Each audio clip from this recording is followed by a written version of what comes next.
A group of gangsters headed by Veda has long been the main enemy and the main mission of the police in India. The police had also formed a special unit led by Inspector Abbas and Inspector Vikram to root out the gang. After getting information about the group's whereabouts, they immediately went on an ambush. A shootout between the police and Veda's men ensued, and the situation was tense. Vikram mercilessly eliminated all of Veda's men. During the incident, the police found a dead body that appeared unfamiliar and also did not have any weapons like the rest of Veda's men. Not wanting to be accused of committing the offense of killing an innocent man, Vikram manipulated the whole incident by putting a gun on the dead man. When Vikram's wife, Priya, a lawyer by profession, learned of the incident, she strongly disagreed with her husband's decision. According to her, the police had committed murder. The next day, Vikram and Abbas' boss, Shirendar, was informed about Veda's whereabouts in a nearby village. Since the villagers were ready to die to protect Veda, the police mobilized their best troops to capture him. However, something very surprising happened. Veda, the gangster leader who was being sought after by the police, bravely came to the police station alone to surrender himself. Veda's arrival to surrender to the police was like a delicious meal for the police. Veda's interrogation was soon conducted, but it turned out that interrogating a gangster chief was no easy feat. Throughout the interrogation, Veda was tight-lipped. When it was Vikram's turn to interrogate him, he again remained silent. After a long period of silence, Veda finally opened his mouth and started talking. "You consider me a criminal, but you yourself have killed many of my men," Veda said. Veda then told Vikram the story of his life, and Vikram listened to it carefully. Veda told him about his past life, which began 13 years ago. He was very young at that moment, but he was already a henchman of the most feared gangster named Parshuram. One day, a gang from another region kidnapped a kid, and they demanded a ransom from the child's parents, who were known to come from a wealthy family. Parshuram, who ruled the region, was furious when he found out that another gang had invaded his territory. Veda then offered to confront the gangsters. However, as Veda was still very young, Parshuram deemed him unfit for the mission. Feeling humiliated by his boss, Veda, who had ambitions to become a gangster leader, decided to attack the gang anyway. With his persistence, Veda managed to eliminate all the gang members and save the kidnapped child. Thanks to his success in rescuing the rich man's kid, Parshuram and Veda became highly respected figures in the local community, and from then on, Veda and Parshuram's relationship became even closer. Veda also shared the story of a man named Bablu who gathered minors to deal in illegal drugs. Bablu deliberately exploited the children because they were immune from the law. Bablu ordered the children to tell the police that the drugs on them were lollipops they accidentally found on the street if they were ever questioned one day by the police. Veda was shocked when he found out that his younger brother, Shatak, was part of the drug gang. Not wanting his brother to fall into the dark world, Veda immediately brought him home. Once they were at home, Veda then reminded his younger brother not to get involved in Prasad's drug business, which was controlled by Bablu. He asked him to focus on his studies and choose a different path from his. It is revealed that Shatak is a math genius, so he has a better future than Veda himself. When Bablu learned that the police were going on patrol, he quickly secured his drugs by giving them to the children in his village. One of Shatak's close friends, Chanda, agreed to keep the drugs because she needed the money. Unfortunately, the little girl was caught by the police. Shatak later said that the drugs did not belong to her but to Bablu. In the end, Bablu was arrested by the police, but he was released shortly after thanks to Prasad's power as the drug lord. Prasad was furious with Bablu, thinking that Bablu was incompetent in handling the children. He then ordered Bablu to punish the disobedient children so that they would no longer cause him trouble. On Prasad's orders, Bablu then began to look for Shatak, whom he believed to be the source of his problems.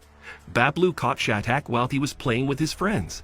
He then stabbed Shatak's hand and injured the little boy's hand. A few days later, when Veda returned home, how sad and angry he was to find out that someone had dared to hurt his brother.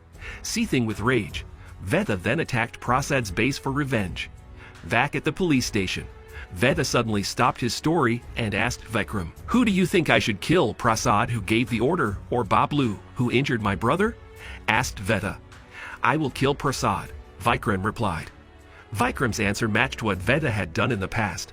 Veda killed Prasad, the one who had ordered Bablu to harm his brother. Moments later, Veda's lawyer arrives, and to Vikram's surprise, his wife is the lawyer hired by Veda to handle the case. Priya then released Veda on bail. Since there was no valid evidence of Veda's crime, the police eventually released him on bail. Upon returning home, Vikram expressed his objection to his wife becoming an attorney for a dangerous criminal. He then asked Priya to drop the case. During the argument, Vikram's shouting startled Priya, who injured her hand on the scalding oil. Sometime later, Vikram reached out to Abbas to ask for his help in persuading Priya to stop being Veda's lawyer. It is revealed that Abbas was the one who introduced Priya to Vikram, leading to their marriage. However, Abbas told him that he could not do so, as he was currently investigating the existence of a drug factory based on information he received from a woman named Chanda. The talk about the drug factory with Abbas suddenly brought to Vikram's mind Veda's story about his brother, Shetak, who had a stab wound on his hand.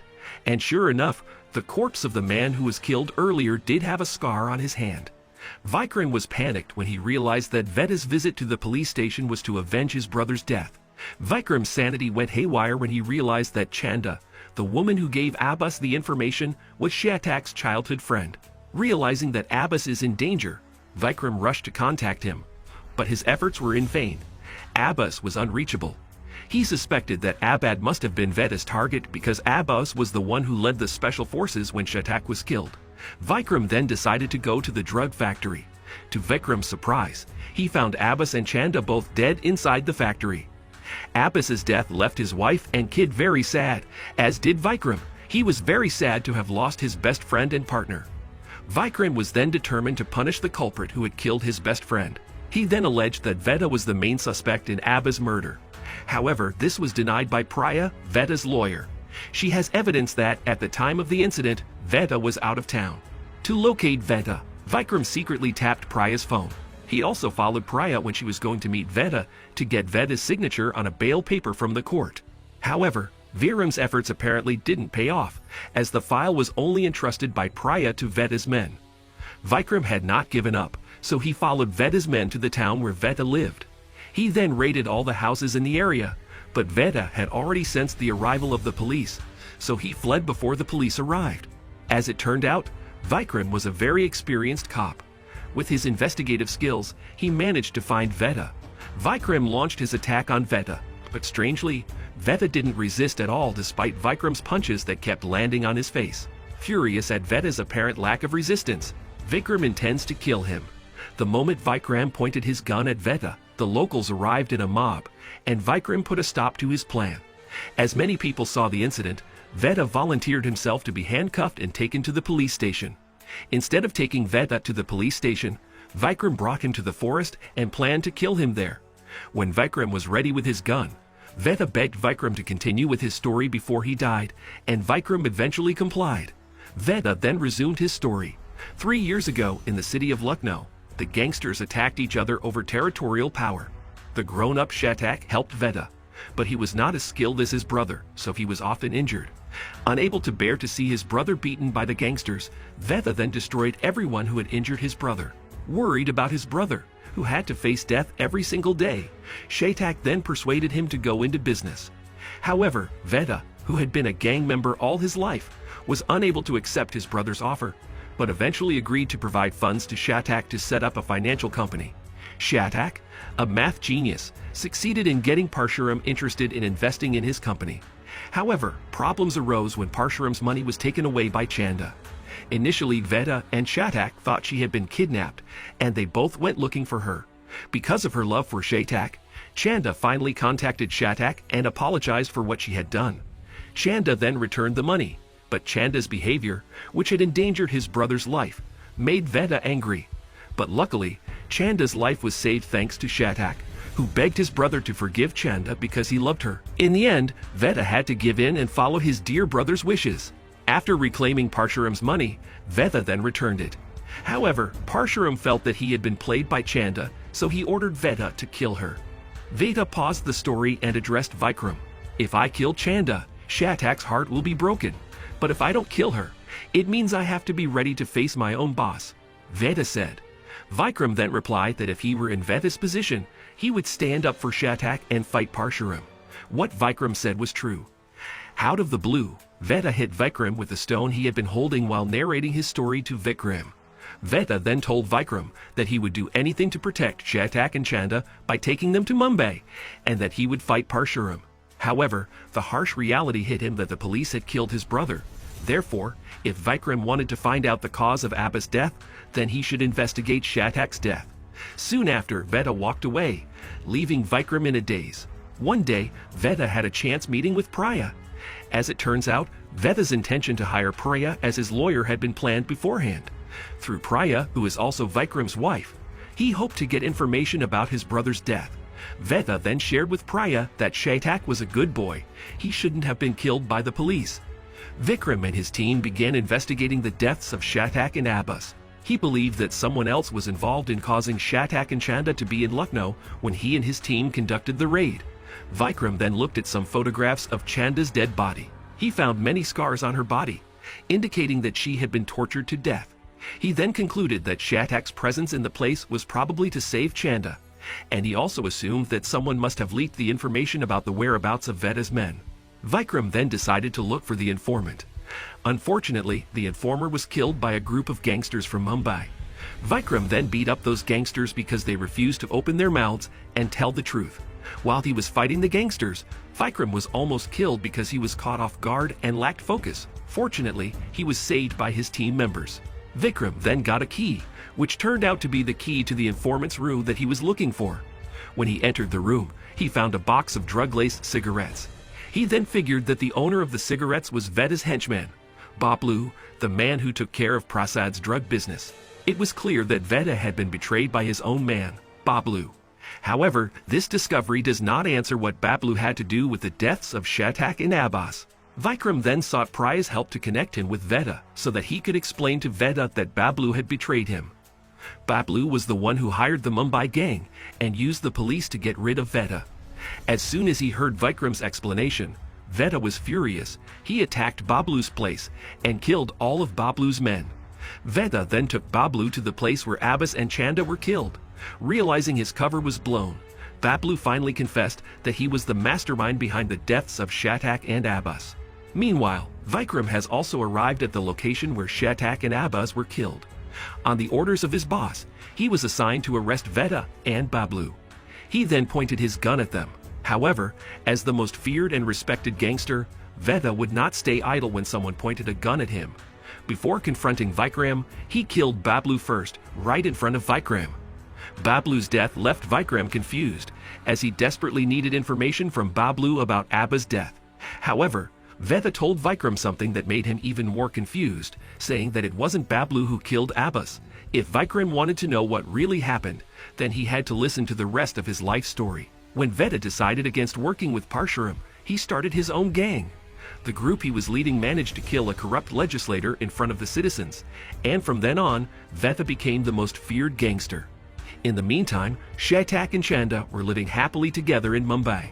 One day, Veta went to visit them both to assure his brother that his life was fine.